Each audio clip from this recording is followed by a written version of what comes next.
Boa noite, Eurípedes. Tudo bem com você? Tudo jóia, graças a Deus. E você? Tudo, Ô, tudo perdão. ótimo. Bom, então, para as pessoas que já conhecem a gente, é interessante a gente reavivar, né, de onde a gente veio, quais são os nossos objetivos. Eu sou de Goiânia, minha família toda, dos meus pais, irmãos, a minha esposa também é de Goiânia, então eu fiz faculdade em Goiânia, faculdade de medicina na Federal de Goiás. E depois eu vim para cá em 98 para servir as Forças Armadas como médico na Marinha, e depois eu fiz 5 anos de residência em cirurgia plástica, e adorei Brasília. De fato, é uma cidade bem convidativa, né? Uma cidade grande, muito moderna, gostosa de se viver. E me radiquei aqui, desde 98 eu estou em Brasília e atuo na cirurgia plástica desde essa época. Terminei a residência em 2004 no Agarram e montei minha clínica no plano piloto e um braço dela lá no Hospital São Francisco, que me acolheu e foi muito interessante. Tenho atendido lá e operado desde essa época. E aí foi onde a gente se conheceu, né? Sim, sim. São Francisco foi quem me trouxe para Brasília também, o Jurrade quem me colocou lá na época. E fiquei por 10 anos. E agora sou visitante no centro cirúrgico, mas tenho um carinho muito grande pelo São Francisco. E eu falei para o pessoal antes, Jefferson, que escolhemos os temas assim bem específicos e que talvez no meio das apresentações você me pergunte alguma coisa a respeito, né, de microbiota, de intestino, Sim, para a gente complementar os lógico. assuntos. E o primeiro assunto que a gente escolheu foi emagrecimento, né? Se é importante ou não emagrecer para fazer uma cirurgia estética, qual a melhora disso para o Uhum. pós-operatório, segurança, complicações, o que você me diz disso? Bom, a cirurgia plástica, há muito tempo, ela vem passando por transformações, e isso tem sido muito bom para todos nós, para os cirurgiões e eu acho que para os pacientes também. Eu tenho visto já, pelo menos há mais de 10 anos, uma preocupação dos cirurgiões plásticos, de forma geral, por operar pacientes mais bem preparados para a cirurgia. Então, se o paciente está adequadamente no percentil de peso adequado, se ele está com a nutrição em dia, o pós-operatório costuma ser, sem dúvida, menos mórbido, menos complicado para o paciente. Então, há um protocolo que a gente não opere pacientes que estejam com índice de massa corpóreo, ou seja, o famoso IMC, acima de 30, exceto em situações, como você sabe, que são de urgência, né?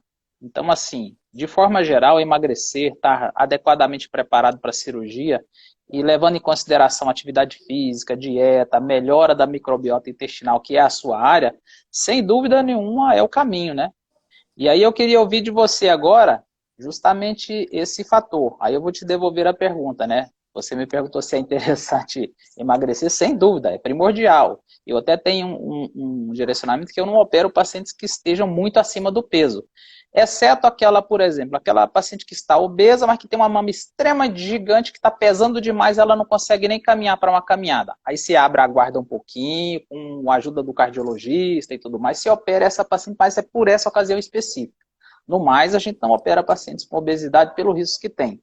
Agora, a minha pergunta a você, como é que você, da coloproctologia, que domina bastante esse assunto e conhece como é que é nosso metabolismo, trabalha bem a parte de prevenção, de ajuda no emagrecimento, na melhora da microbiota, pode ajudar a gente nesse sentido? Inclusive, para as pacientes que estão ouvindo, isso será fundamental. Pronto. Temos que pôr tudo na balança e creio que você trabalha com uma equipe multidisciplinar, né? Não tenho dúvida disso. E para a questão de emagrecimento, é importante uma microbiota saudável, que eu já tenho estudos mostrando que aquela coisa que saiu na mídia recentemente, a microbiota do magro, a microbiota do gordo, se o gordo tomar a microbiota do magro vai emagrecer. Não, não é assim. Exige-se mudanças de hábito para que você module a sua microbiota para que ela tenha um perfil mais benéfico para te ajudar no emagrecimento. Então, é aquela história que veio primeiro o ovo ou a galinha, né? A gente tem que ter noção de que a nossa microbiota come o que a gente come. Se a gente está comendo muita besteira, Sim. nós estamos alimentando microbiota ruim. Então, eu digo que um dos efeitos colaterais, entre aspas, da modulação da microbiota intestinal é o emagrecimento. Então, é um efeito colateral positivo, né, que o pessoal acaba gostando desse efeito, né? E a modulação intestinal não envolve só medidas médicas. Eu tenho que ter um psicólogo do meu lado, eu tenho que ter uma nutricionista muito boa do meu lado, e estou fazendo uma formação em nutrologia agora também, que eu estou fazendo uma pós-graduação de nutrologia, justamente já para engajar nessa parte. E também, eu creio que você tem também um endocrinologista de sua confiança para estar encaminhando esses pacientes, né, Jefferson? Sem dúvida.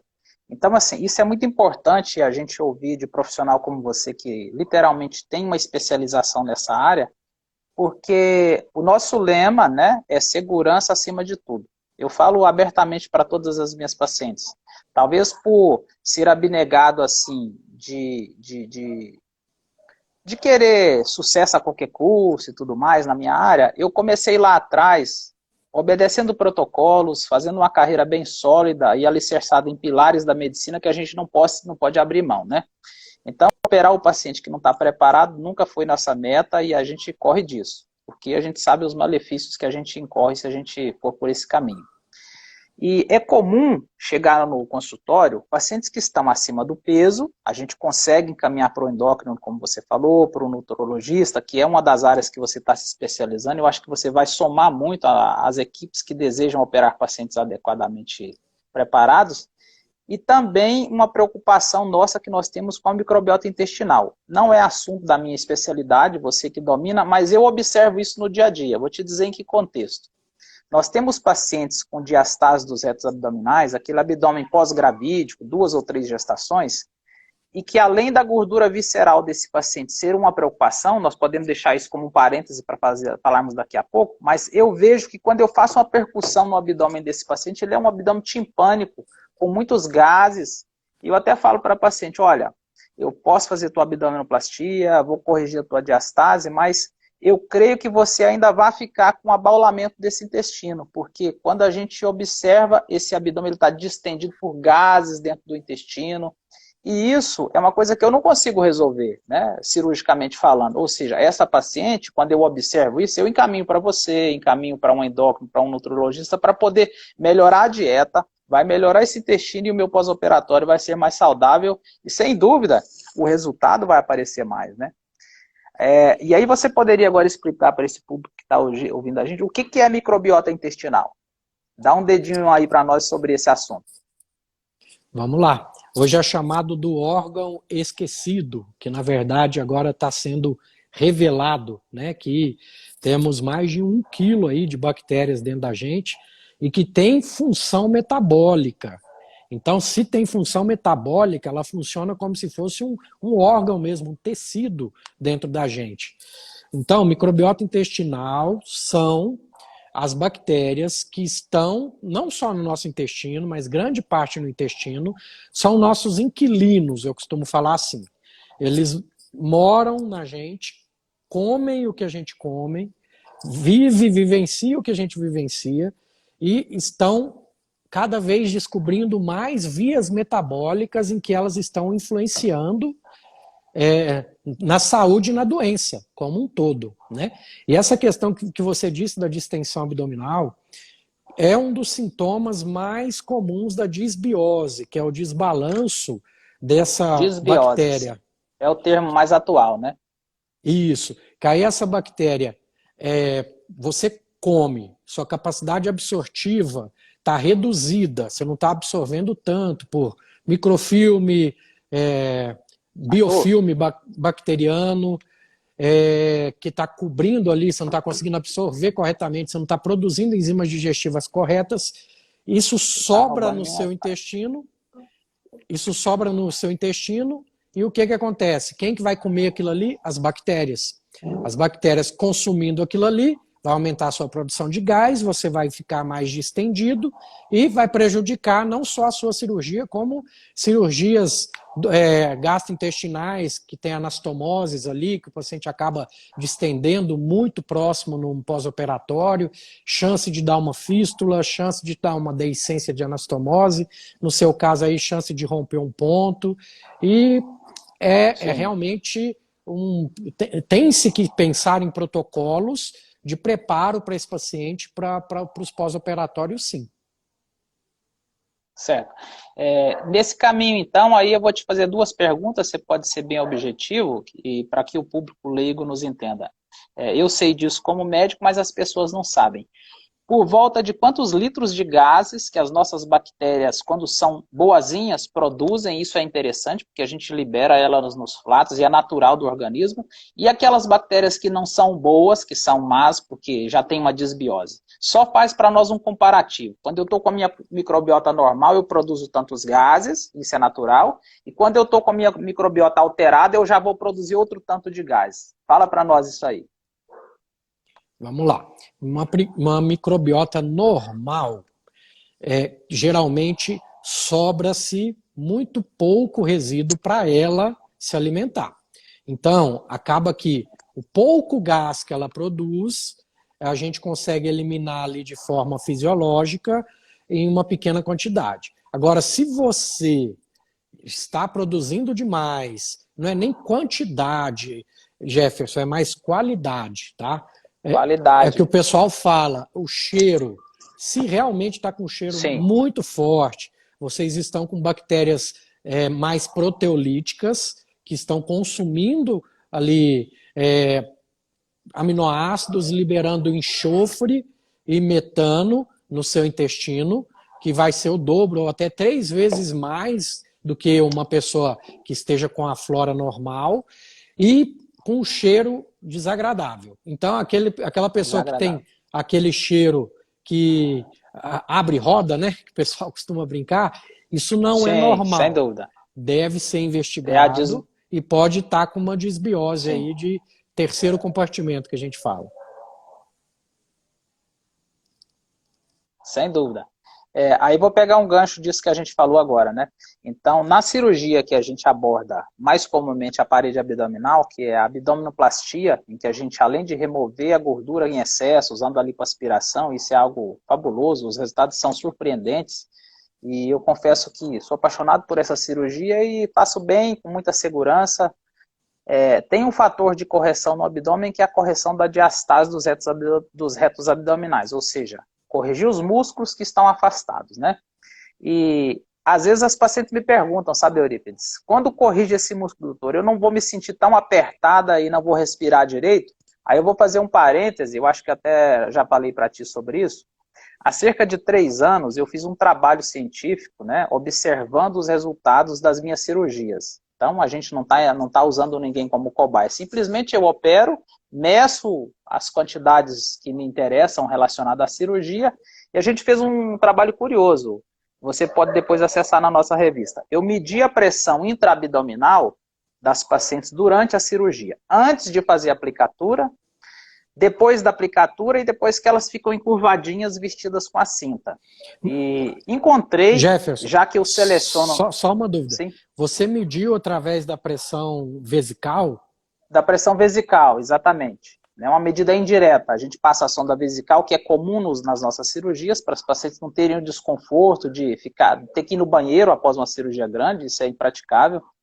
Então, essas pacientes eu medi antes de fazer a aplicatura, depois da aplicatura feita e depois que eu vesti a cinta cirúrgica. E o que a gente encontrou para a nossa surpresa, uma surpresa boa, que em pacientes selecionados, ou seja, não são obesas, não estão com gordura visceral aumentada, não são aquelas pacientes tecnicamente com disbiose, após a aplicatura dos retos abdominais, essa pressão intraabdominal não elevou tanto a ponto de ser proibitivo da gente fazer a aplicatura. Porque, como você sabe, entre as pacientes que fazem cirurgia bariátrica, né, Às vezes o cirurgião bariátrico encaminha a paciente para nós falando, olha, opere o abdômen, mas não faça aplicatura, que é um prejuízo da cirurgia. Se eu não faço aplicatura, eu não consigo acinturar essa paciente, que é o que elas desejam quando elas buscam a reparação da parede abdominal. Então, a título de curiosidade, você pode ler esse trabalho lá, vai te servir como fundamento para você replicar para os colegas da nossa área, né? E para as pacientes saberem que a gente pode corrigir a cinta abdominal, pode melhorar, mas elas têm que estar devidamente preparadas, né? Por isso que a sua ajuda para preparar essas pacientes é fundamental. Certo. E esses pacientes que fazem aplicatura, grande parte também faz abdominoplastia ou algumas só tem a diástase e dá para fazer só a diástase? Ótima pergunta. Nós estamos agora numa geração de pessoas que estão se cuidando mais, sabe, Eurípides? A gente vê isso no nosso dia a dia, na nossa família. Então, quando eu comecei a minha carreira, em 2004, a gente lidava com pacientes no consultório que tinham 4, 5 filhos, que não se cuidavam, que engordavam 25 quilos numa gravidez, que não é o natural, né? As pessoas, na gravidez, ela tem que ganhar 10, 12 quilos no máximo. Então, lá atrás, a gente tinha muita paciente que era candidata à abdominoplastia e pronto, não tinha argumentação. Hoje, tem uma nova geração de pacientes que estão tendo um filhinho só ou 2, né? Elas estão chegando na gravidez emagrecendo 6, 7, 8 quilos. Após a gravidez, elas estão com o peso preparado, o peso adequado. E a gente olha no abdômen e não tem uma flacidez tão grande. Mas a diastase, por conta da grande distensão, né, o útero chega a crescer, acho que 50 vezes o tamanho que ele tem naturalmente no final da gestação, ou às vezes até 100 vezes, dependendo do tipo da gestação. Então esse abdômen distende muito, aparta os músculos na parede abdominal anterior, e esse apartamento ele não volta. A paciente pode fazer fisioterapia, inclusive tem tratamentos fisioterápicos que ajudam a melhorar, mas não resolve, não une um músculo de novo. Então, nessas pacientes que eu estou te contando, lógico que ainda tem pacientes que fazem abdominoplastia e é o maior volume, tá? Agora, tem pacientes que chegam no consultório que a gente vê, não tem excesso de pele para fazer uma abdominoplastia, a gente faz o que se chama de mini abdominoplastia. A cicatriz continua sendo lá embaixo, ela é um pouco menor do que da abdominoplastia, e através dessa cicatriz a gente consegue lá por baixo costurar os músculos, corrigir uma hérnia no umbigo, uma hérnia incisional, e o objetivo é semelhante, é melhorar a cintura e tracionar o excesso de pele para baixo. Então essa nova geração de mães de um filho só, ou de 2 filhos que estão mais fitness, vamos chamar assim, elas estão chegando, ainda bem, né? Isso é bom, com um menor excesso de pele, mas a diastase está lá. Excelente. Jefferson, não sei se você já viu ou se já discutiram em congresso a técnica laparoscópica para correção da diástase. Ainda está muito experimental. O que o pessoal tem falado aí dentro da plástica disso? Isso. No campo da cirurgia plástica, a correção da diastase, ela é feita absolutamente por meio de abdominoplastia ou de mini abdominoplastia. Por quê? A gente vai unir o útil ao agradável, né? A mulher tem excesso de pele, eu faço a aplicatura, corrijo o excesso de pele, associo lipoaspiração para tornear a cintura da paciente. Agora, é sabido, e a gente já conhece que tem médicos da cirurgia geral fazendo, inclusive usando robótica, né? Ou seja, um robozinho que vai lá e sutura o músculo intraabdominal sem abrir a pele, mas no nosso meio ainda não temos trabalhos fundamentados sobre isso, sabe? Então, a gente sabe que existe, tem médicos que estão fazendo, principalmente no campo da cirurgia do aparelho digestivo, mas entre nós ainda não. E eu creio que, não por vontade de não fazer, mas porque quando atuamos sobre o abdômen, exceto em raríssimas ocasiões, a paciente não tem um excessozinho de pele para ser retirado. É muito difícil você verificar uma paciente que não teve filho, que tem diastase e que não tem flacidez. Às vezes a mulher não teve nenhum filho, mas por conta de obesidade, aquele efeito sanfona, né? Ela tem a diastase causada pela obesidade, e quando ela emagrece, ela vai ter um excesso de pele. Então, quando a gente atua, a gente acaba precisando de corrigir as duas coisas.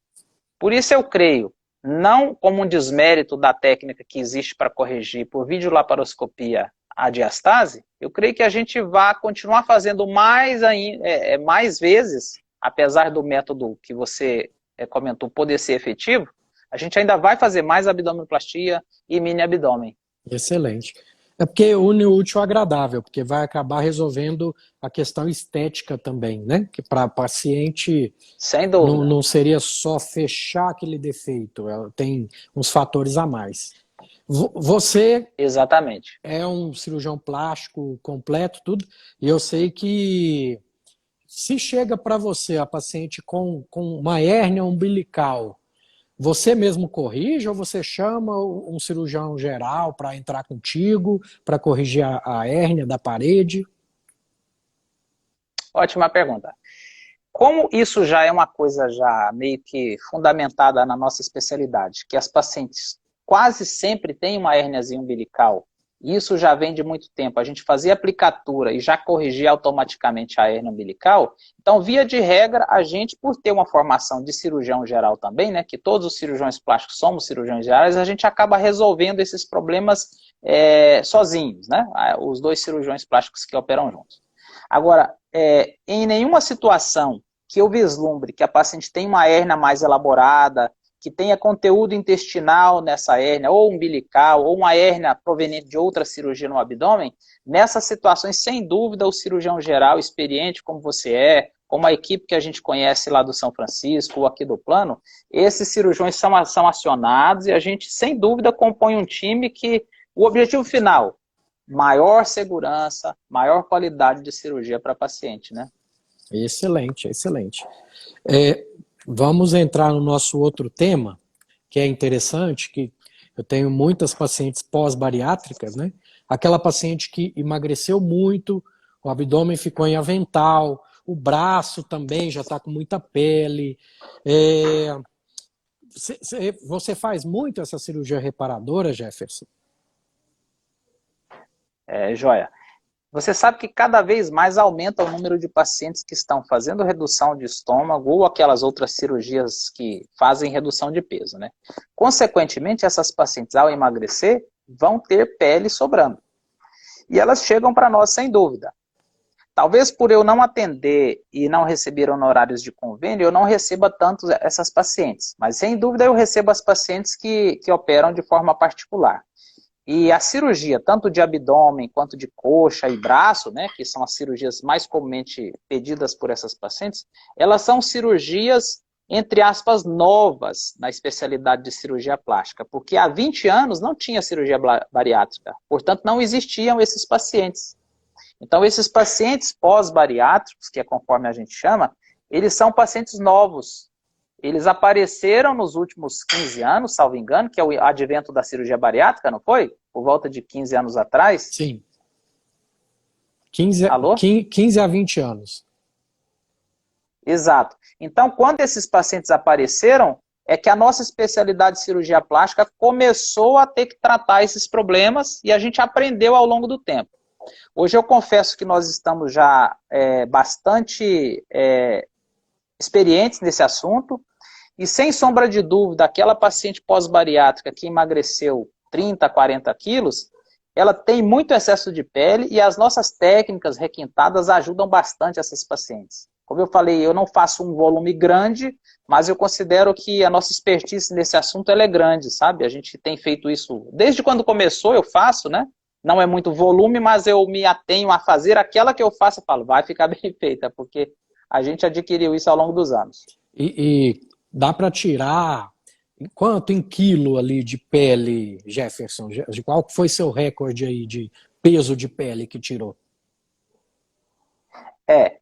Como a gente falou, né? Eu já operei pacientes que emagreceram 75 quilos. Imagine isso, eu peso 78. Então tem paciente que perdeu o meu peso em massa corpórea numa cirurgia pós-bariátrica. Eu me lembro de ter tirado num retalho abdominal, naquela manta grande no abdômen que sobra, cerca de 12 quilos. Então, ou seja, apesar dela ter emagrecido 70 e poucos quilos, quando eu fui lá tirar aquele tecido abdominal, a gente tira ele inteiro, né? Eu vou ficar de pé aqui para mostrar. A gente tira o retalho abdominal inteiro aqui assim. aquela fationa grandona. E a gente põe uma pinça aqui, outra aqui embaixo e levanta aquilo parecendo uma raia, sabe? Aquela raia que tem no mar, que tem no rio. Quando a gente levanta aquilo, eu pego de um lado, no caso o Judásio, o outro assistente pega do outro, e a gente levanta aquilo. Às vezes a pinça não suporta levantar aquela peça. Eu me lembro que talvez o meu recorde tenha sido essa de 12 ou 13 quilos, de um retalho abdominal. E no braço, esconde bem a cicatriz, braço, perna? Como fica isso, Jefferson? Certo. As cicatrizes, a gente tenta dissimular a cicatriz onde a paciente não vai olhar para ela todo dia. Então, isso também foi uma evolução que a gente começou a fazer lá atrás. Eu acho que quem conhece vai lembrar de ter visto alguma pessoa. No passado, quando eu comecei, eu fazia a cicatriz aqui no meio do braço, ela chegava até na axila e fazia um T aqui assim. E a paciente via essa cicatriz o tempo todo, e eu também comecei a falar, não está interessante. Aí eu vi alguns congressos, inclusive fora do país, que eles começaram a fazer a cicatriz um pouco mais atrás e descendo na curvinha posterior da axila. E aí a gente encontrou uma forma de dissimular mais essa cicatriz, porque a paciente não vê, e quando ela põe o braço para cá, a cicatriz fica escondida. Então foi a forma que a gente descobriu, né? A gente, que eu digo, a especialidade de cirurgia plástica, e o Brasil tem um dos pioneiros nesses assuntos, lá no Rio de Janeiro, que é o Dr. Roxo, que começou a desbravar esse território há muito tempo, e ele difundiu isso mundo afora, para te falar a verdade. Tem alguns colegas da minha especialidade, cirurgia plástica, Eurípides, que já visitaram mais de 70 países palestrando sobre assuntos de cirurgia plástica. Então, para vocês terem ideia do relevo que nós temos como cirurgiões plásticos no mundo, né? O Brasil tem, não sei se a origem foi o Pitangui, né, que é famoso no mundo inteiro, e levou a cirurgia plástica do Brasil, elevou ela a um outro nível, né, internacionalmente. Sem dúvida.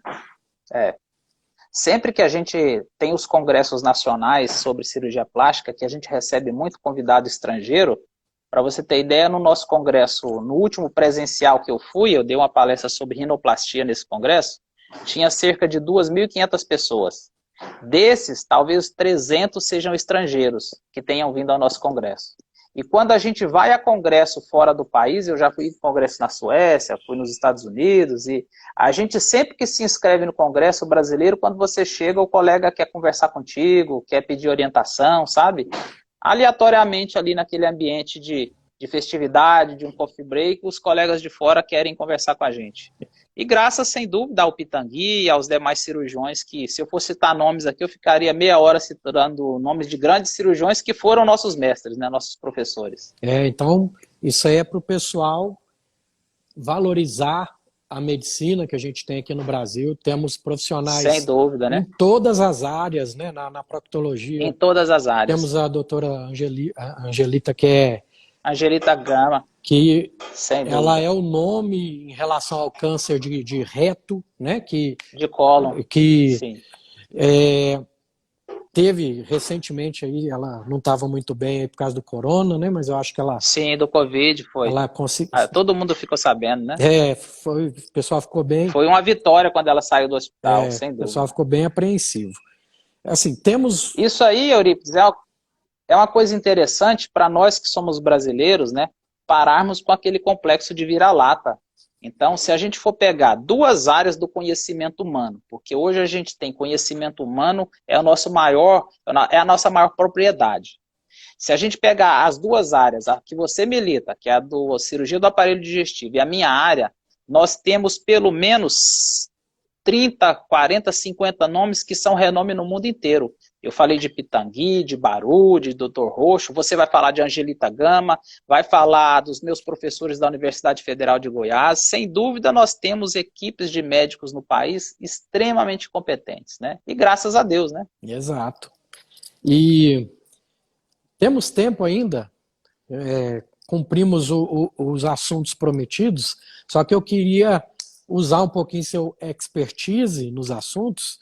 Tem um assunto que está um pouquinho na moda, eu queria saber sua opinião sobre a doença do silicone. O que tem visto aí nos congressos? O que você tem ouvido falar a respeito dessa doença? Perfeito. Esse tem sido um tema agudo nos congressos, tá? E também nas mídias sociais. Qual que é o posicionamento que nós temos como entidade, né? Sociedade Brasileira de Cirurgia Plástica e profissionais que estão ligados à sociedade. Não temos que criar pânico. É a primeira coisa que eu falo para todo mundo, né? Eu vou falar da doença do silicone, que a gente chama de Asia Síndrome, como se fosse Ásia Síndrome, não é porque veio da Ásia, são as iniciais dos nomes em inglês, né? E temos também o linfoma, relacionado à prótese de silicone. Por que eu digo que a gente não tem que primeiro entrar em paranoia, entrar em pânico? Porque é raríssimo. Então, esse ano eu só precisei de operar uma paciente, uma única, que era suspeita de ter Asia Síndrome. Aliás, doença do silicone, vamos falar assim para ficar mais fácil. Então essa era uma paciente que ela estava sendo estudada por uma equipe de reumatologia, então ela estava devidamente preparada, sabe? Ela estudou, fez tudo o que precisava, e o diagnóstico diferencial naquelas dores que ela sentia era síndrome ásia. Então a gente advogou que poderia retirar o silicone dela, ela queria, e a gente operou, e foi uma cirurgia bem sucedida. Mas veja, não é para que todas as pessoas que tenham silicone fiquem amedrontadas. E quando me perguntam sobre a segurança que a gente tem sobre o silicone, eu digo para todo mundo, olha, eu coloquei na minha esposa, depois dos nossos últimos filhos, quando vencer eu vou trocar por outra, e mais para frente se as duas minhas filhas precisarem, eu vou colocar, exceto se os trabalhos científicos que surgirem a partir de agora me mostrarem o contrário. Porque até agora, no meio científico, não há pânico, não há proibição, pelo contrário. Os implantes de silicone, industrializados e cada vez melhores, eles são nosso esteio na reconstrução de mama, naquela paciente que tem a mama pequena e, sem dúvida, na cirurgia estética. E o pessoal fala muito do biofilme, da microbiota, que forma ali em volta do silicone. Tem muitos fatores que eu consigo reduzir essa contaminação, né, doutor Jefferson? Durante a cirurgia ali, eu consigo minimizar essa contaminação, né? Sem dúvida. Sem dúvida. Existe um termo dos americanos que a gente usa aqui, que é a cirurgia no touch, né? Ou seja, não vamos tocar na prótese. Então, quando nós fazemos uma incisão para colocar uma prótese de mama, via periareolar, ou pelo sulco da mama, ou pela axila, existe uma forma que a gente vai pegar a prótese absolutamente com uma luva nova. Eu dissequei a loja, fiz tudo certinho, lavei, irriguei a loja, ela está limpa, a gente às vezes até lava com antibiótico. Pego o implante com uma luva estéril, coloco dentro de um recipiente plástico, coloco dentro do buraquinho e a prótese não encosta na pele. Ou seja, é uma forma de você colocar a prótese de silicone sem que ela tenha sido previamente contaminada. Então esse já é um princípio bastante usado entre nós cirurgiões plásticos. Eu creio que quase todos os cirurgiões já têm isso em mente. E na minha equipe, a instrumentadora, ela já sabe. Ela abre a prótese, mas ela não toca na prótese. Só eu toco na prótese. E dessa forma que eu falei. Qual o objetivo? Evitar o biofilme, evitar seroma, contratura capsular, infecção posterior. Fantástica a sua pergunta. E agora eu vou te devolver uma pergunta.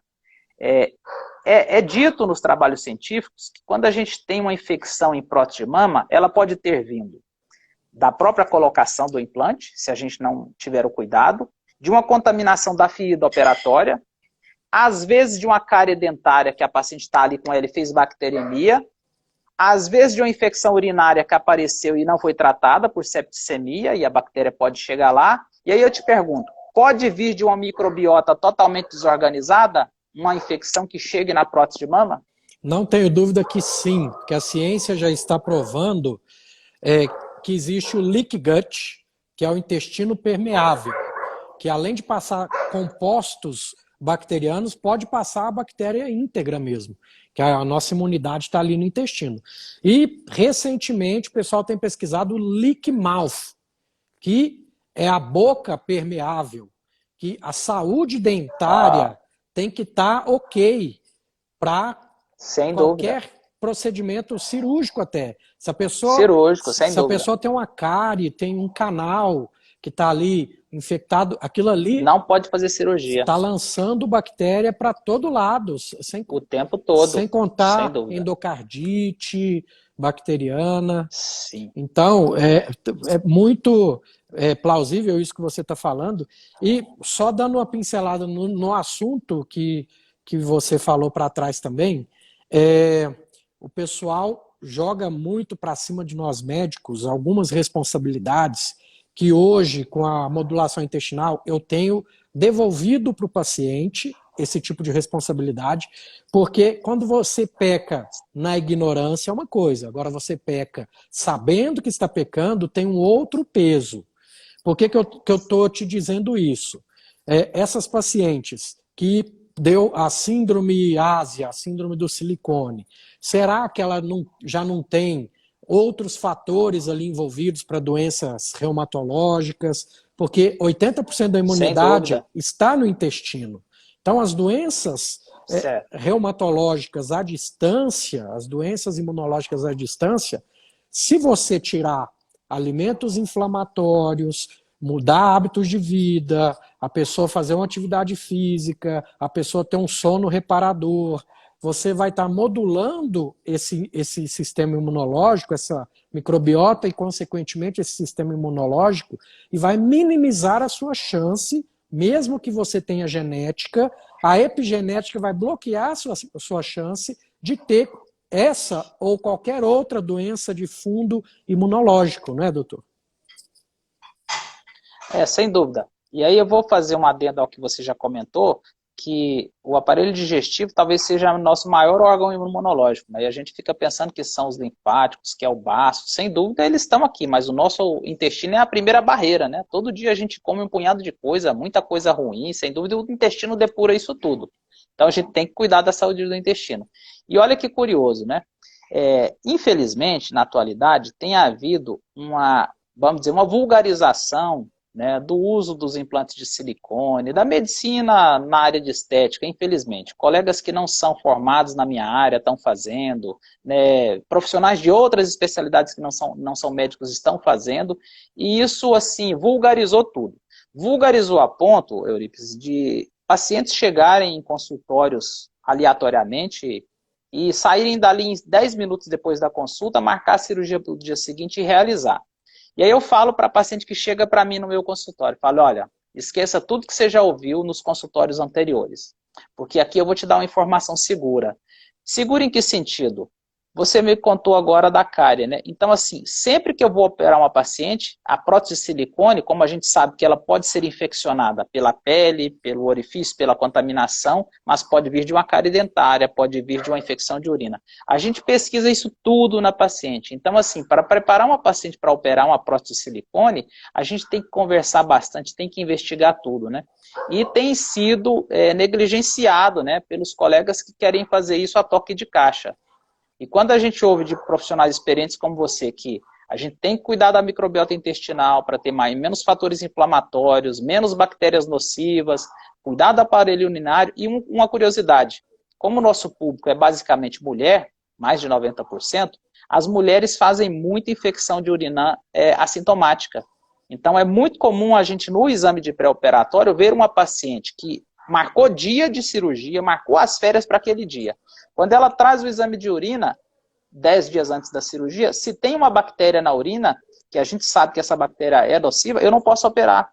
Eu tenho que tratar essa infecção, repetir o exame, para justamente não ter o risco dessa bactéria fazer bacteremia e entrar na prótese e contaminar tudo depois. Excelente, excelente. Eu vou aproveitar que ainda temos tempo, vou entrar num vesperozinho. Fique à vontade. Mas só para saber a sua opinião sobre isso, porque a minha esposa é dermatologista, tudo, ela atua nessa área, e a gente tem visto cada vez mais o pessoal não médico invadindo a área médica e fazendo procedimentos que, teoricamente, a pessoa teria que ter um treinamento maior para estar fazendo aqueles preenchimentos, aqueles procedimentos em face.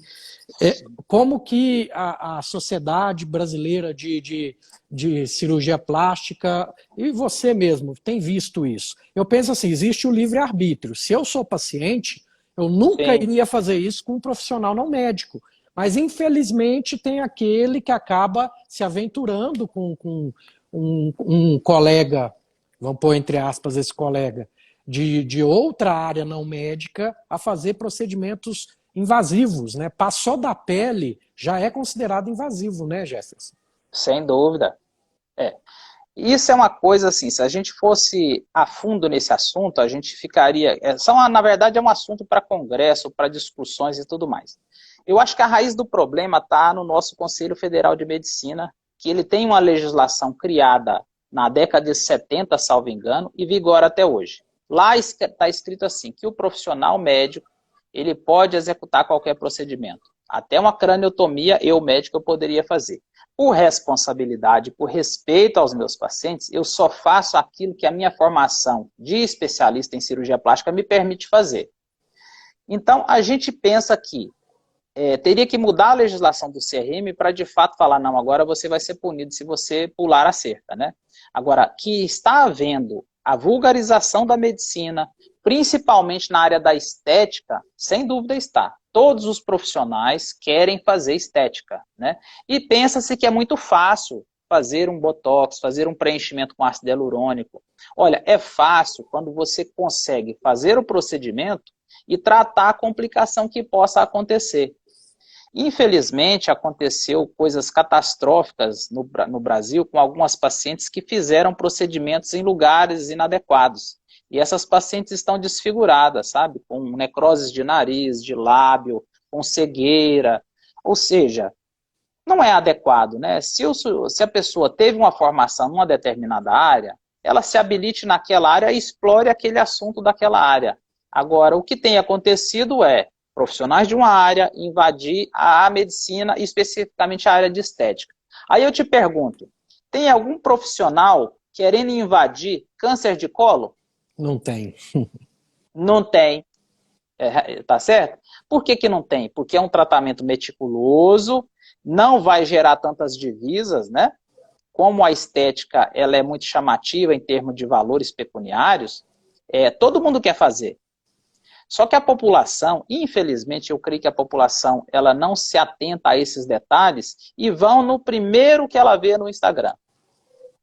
Passou-se aquele tempo da pessoa, olha, eu vou me operar com quem? Lembra de quando a gente era criança, quando a gente era jovem, a gente não era médico? Que alguém precisava de um médico, a gente perguntava para o parente, para o vizinho, olha, qual médico eu vou? O que ele fez? Como é que ele é? Graças a Deus eu tenho uma clientela enorme, e digo graças a Deus e ao meu empenho e cuidei para isso acontecer. Que vem referenciada, é uma pessoa que encaminha a outra. Porque as mídias sociais atualmente, elas são interessantes para a gente passar esse tipo de informação que nós passamos. Informações seguras, balizadas em conhecimento científico. Mas tem um lado podre da mídia social que vulgariza tudo, barateia tudo e fala que tudo é muito fácil, que amanhã já pode botar uma prótese de silicone e no domingo pode ir para uma festa. Veja a que ponto chegamos, né? Então, sem dúvida, essa invasão da nossa especialidade, a banalização dos procedimentos, isso é muito ruim. Verdade. Porque as pessoas sofrem, né, quando isso acontece. Verdade. E acontece muito assim que o CFM é bem pesado com nós médicos e sem dúvida, ele nos pune. A gente não vê as outras especialidades sendo tão... Os conselhos sendo tão pesados com seus profissionais. Um biomédico, por exemplo, ou um dentista, fez um procedimento, deu errado, não, agora vai no médico. O médico vai resolver. Sim. Vamos dizer, né? É mais pesado quando é com o médico do que com esses outros colegas. Então, isso é só para o pessoal estar pensando, escolher bem o profissional para fazer o que você está buscando, porque é a sua vida, gente. Você está pondo sua vida ali na mão de uma outra pessoa. Sim. É igual, eu opero hemorroida, às vezes acontece de dar uma estenose, um excesso de pelezinho ali, que eu sei ir lá e corrigir depois a minha complicação. Corrigir. Agora, vai fazer isso sem com dúvida. Um profissional que operou 1, 2 hemorroidas só, e não a gente que opera isso quase todo dia. Com certeza, ele vai ter uma dificuldade maior de corrigir aquilo ali para você. Então, é isso, gente. Livre-arbítrio está aí para isso. Você escolhe o seu profissional, mas vai arcar com a consequência se escolher alguém que não está muito preparado para aquilo, né? Porque, querendo ou não, ó, o doutor Jefferson, ele fez 6 anos de medicina, ele fez 2 anos de cirurgia geral, mais 3 anos no mínimo aí de cirurgia plástica para estar fazendo esse procedimento de preenchimento em você, de orelha que seja, né? Orelha de abano. Ciotoplastia, rinoplastia, né? Então, são muitos procedimentos, né? E a gente se prepara para ofertar para o paciente essa qualidade e esse treinamento que a gente teve ao longo de uma vida, né? Então, quando a gente fala que você que fez coloproctologia e eu fiz cirurgia plástica, a gente estudou praticamente a mesma quantidade de anos, né? Cerca de 11 anos para a gente chegar a ter o título de especialista nessa área. Aí você vê um vizinho de consultório que não é da área médica fazendo o que você faz. Você fica pensando, caramba, tem alguma coisa errada, né? O que está acontecendo? Será que na área dele não tem como ele ser feliz, como ele ganhar a vida? E aí isso me gera curiosidade e espanto, porque, como eu disse, as pessoas sofrem, né, quando elas têm algum problema grave, que seja insolúvel, né? Quando a gente é especialista, você na sua área, eu na minha, eu já enfrento meus problemas, apesar de ser muito técnico, muito ético, eu já tive que tirar prótese de silicone porque deu infecção. Não foi minha culpa, não foi culpa da paciente. Aconteceu. Agora, eu coloquei, eu sei se precisa tirar, eu sei que tem que tirar amanhã e não daqui 2 semanas, e eu vou e retiro, programo, coloco outra.